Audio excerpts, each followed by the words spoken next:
महान योद्धा बर्बरीक, एक अद्भुत बलिदान की गाथा।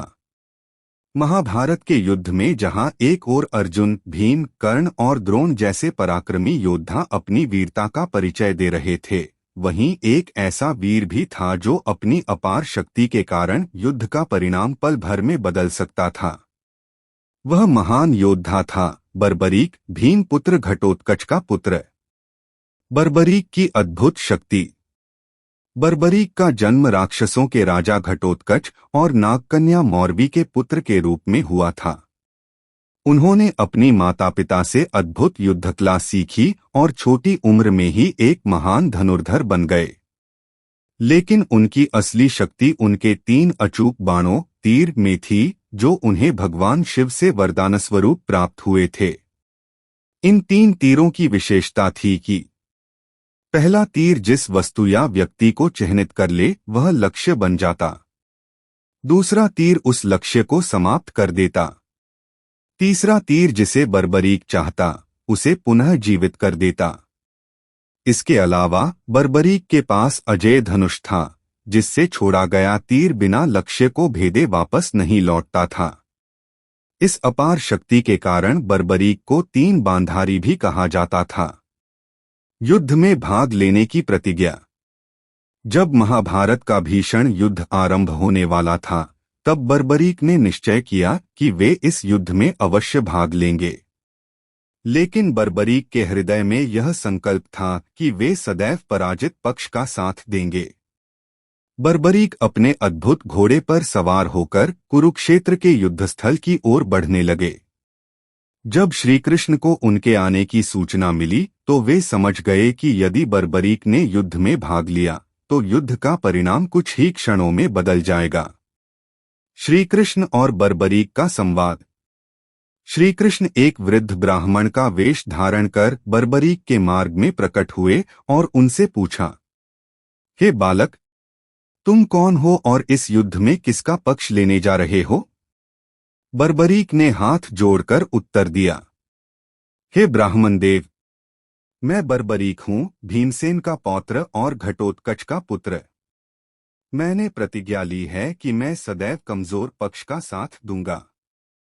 यह सुनकर श्रीकृष्ण मुस्कुराए और बोले, युद्ध में भाग लेने से पहले मैं तुम्हारी वीरता की परीक्षा लेना चाहता हूँ। तुम्हारे पास केवल 3 बाण हैं, क्या तुम इनसे अपनी शक्ति का प्रमाण दे सकते हो? बर्बरीक ने विनम्रता से उत्तर दिया, हे ब्राह्मण देव, मेरे 3 बाण संपूर्ण सृष्टि को जीतने के लिए पर्याप्त हैं। आप कोई भी परीक्षा ले सकते हैं। श्रीकृष्ण ने पास में खड़े एक विशाल पीपल के वृक्ष की ओर संकेत करते हुए कहा, यदि तुम इतने शक्तिशाली हो तो इस वृक्ष के सभी पत्तों को अपने एक ही बाण से भेद कर दिखाओ। बर्बरीक ने तुरंत एक बाण निकाला और उसे धनुष पर चढ़ा दिया। जैसे ही उन्होंने संधान किया, वह बाण वायु के वेग से निकला और वृक्ष के हर एक पत्ते को भेदता हुआ वापस लौट आया। लेकिन तभी श्रीकृष्ण ने अपनी धोती के अंदर एक पत्ता छिपा लिया। बाण ने वृक्ष के सभी पत्तों को भेद दिया और फिर हवा में घूमने लगा। जब बर्बरीक ने यह दृश्य देखा तो वे बोले, हे ब्राह्मण देव, कृपया अपने धोती के अंदर छिपे पत्ते को बाहर निकालिए, नहीं तो मेरा बाण उसे भी भेद देगा। श्रीकृष्ण यह सुनकर अचंभित हो गए। वे समझ गए कि बर्बरीक का युद्ध में भाग लेना अकल्पनीय विनाश का कारण बन सकता है। बर्बरीक का बलिदान। तब श्रीकृष्ण ने अपना असली रूप प्रकट किया। उनके तेजस्वी रूप को देखकर बर्बरीक ने तुरंत उनके चरणों में सिर झुका दिया। श्रीकृष्ण बोले, हे बर्बरीक, तुम्हारी शक्ति अद्वितीय है, लेकिन यदि तुम युद्ध में भाग लेते हो तो तुम्हारी प्रतिज्ञा के कारण यह युद्ध कभी समाप्त नहीं होगा। जैसे ही एक पक्ष कमजोर होगा, तुम उसकी सहायता करोगे, जिससे यह संघर्ष अनंतकाल तक चलता रहेगा। बर्बरीक समझ गए कि उनके युद्ध में शामिल होने से संतुलन बिगड़ जाएगा। उन्होंने श्रीकृष्ण से पूछा, हे माधव, मुझे क्या करना चाहिए?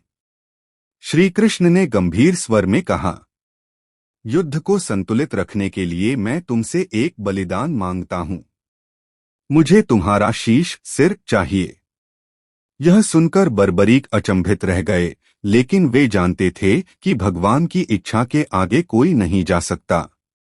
बिना किसी संकोच के उन्होंने सहर्ष अपना शीश अर्पित करने का निर्णय लिया और कहा, हे प्रभु, यदि मेरा सिर युद्ध में भाग नहीं ले सकता तो मैं एक विनती करना चाहता हूं। कृपया मुझे यह वरदान दें कि मेरा सिर इस महायुद्ध का पूरा दृश्य देख सके। श्री कृष्ण ने उनकी यह इच्छा पूर्ण की। बर्बरीक ने अपने हाथों से अपना शीश काटकर श्री कृष्ण को अर्पित कर दिया। बर्बरीक साक्षी बने महाभारत के युद्ध के। श्री कृष्ण ने बर्बरीक के सिर को एक ऊंचे पर्वत पर स्थापित कर दिया, जहां से उन्होंने पूरे महाभारत युद्ध को देखा। जब युद्ध समाप्त हुआ, तब पांडवों ने विजयी होकर श्री कृष्ण से पूछा, हे माधव, इस महायुद्ध में सबसे महान योद्धा कौन था? श्री कृष्ण मुस्कुराए और कहा, इस प्रश्न का उत्तर केवल बर्बरीक ही दे सकते हैं, जिन्होंने युद्ध को निष्पक्ष रूप से देखा है। तब बर्बरीक का सिर बोल उठा, हे राजाओं, इस युद्ध में यदि कोई सबसे महान योद्धा था तो वह स्वयं श्री कृष्ण थे। उनके बिना यह युद्ध असंभव था, क्योंकि वे ही इस युद्ध को संचालित कर रहे थे। यह सुनकर सभी पांडव नतमस्तक हो गए और बर्बरीक को सदासदा के लिए पूजनीय मान लिया।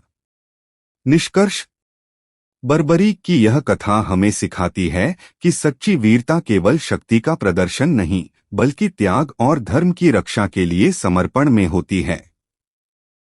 श्री कृष्ण ने बर्बरीक को अजरमर कर दिया और आज भी उन्हें राजस्थान में खाटू श्याम जी के रूप में पूजा जाता है। जय श्री श्याम।